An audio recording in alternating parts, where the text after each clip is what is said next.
Shalom, everybody.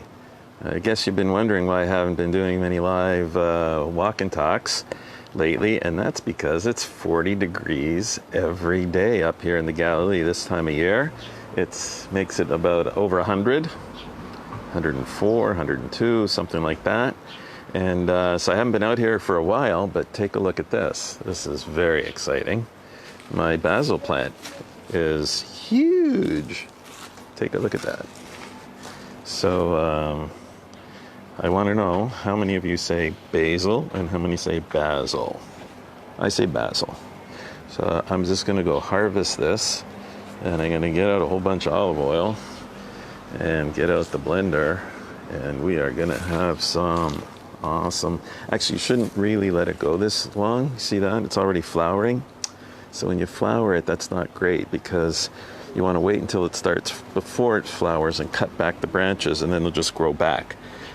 Otherwise, the plant thinks it's done its duty for the year, and when I cut it back, it may not grow back, but I think it still will. All right, here's some lemon verbena and the lemongrass. It's actually quite a beautiful day out here. It's still early. Most of you in America it's the middle of the night. You'll have to watch the replay. But yeah, just want to share with you what's going on here.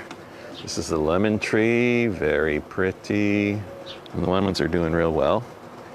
There we go. Can you see that? There we go. Some nice lemons. And here's some little guys here. And the orange tree is doing okay too. You see there behind the lemon tree, the oranges are coming out. They're doing all right. And I want to take a look here at our little buddies, the mandarins. Yeah. These are mandarins, so you don't have to import them from the Far East. Just grow them in your garden in the Mid East, right? So we import our growing technology here. The supply chain is local. Actually, these are grown locally also and marketed in Israel. We have a lot of products that we do locally. And just want to share here, I showed you before in a photo, but my neighbor here has taken down his big tree, palm tree.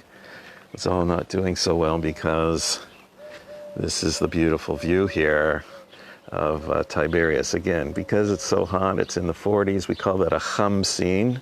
It's a little bit of a Khamsin, and that's why it's hazy.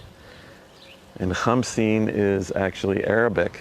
Here you can see he's cut back his fruit trees. This is a grapefruit tree and an orange tree. He's cut them back and painted them to keep them from being infested. Left a few branches there so they can breathe and grow, and they'll be growing back. And he's going to be fixing up his whole garden here. And here's ours. So I was just saying Khamsin. Khamsin in Arabic is 50. So there are 50 days of a southern desert wind that comes north and sort of gives us oppressive desert heat. Includes a little bit of gritty sand in the air, makes it a little bit hazy. So there's 50 days of the year. Hopefully next week it's going to break. Oh, and here I just want to show you. This is our little lone olive tree. You can see he's a little bit skinny, weak. And because the soil here is so fertile, what happens here, same thing with this pomegranate tree, this rimon tree. Because the soil is so fertile, what happens is that things grow really quickly, and the fruits mature quickly, and things will grow that typically need to be cultivated will grow wild. So this olive tree we did not plant. But if you notice, it's about 7 years old. It actually yielded its first olive ever. It takes about that long really to start producing fruit. Even though we wait 3 years before we harvest the fruit, we let it go wild. And then the 4th year, take neta rivai, the 4th year first fruits, and then we bring it to the temple. It typically takes longer than that for the olive tree to start yielding. So this is a wild one, and it's a little bit weak. And basically all the olive trees that you'll see are grafted. The grafted ones do a little bit better, but it's got to be olives grafted into olives. Maybe we'll talk about that one day. The other kind of grafting that goes on is when you graft a plum with a peach, you get a nectarine, right? So you don't end up with a peach and you don't end up with a plum. Messes things up. So you need to have basically the same species grafted to the same species, and you get a stronger species in many cases. So yeah, that's that. Here is the Egyptian papyrus. And this jasmine here in the corner, it's lovely. You can see it's blossoming. And this one also takes a to get going. It's been here a few years. And these flowers are going to turn into berries, and they're actually edible. And they're really delicious.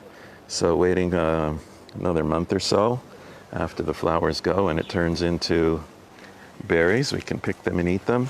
And this is a different kind of jasmine, taken a few years to climb and get going. But this is the jasmine when it flowers, it makes jasmine tea.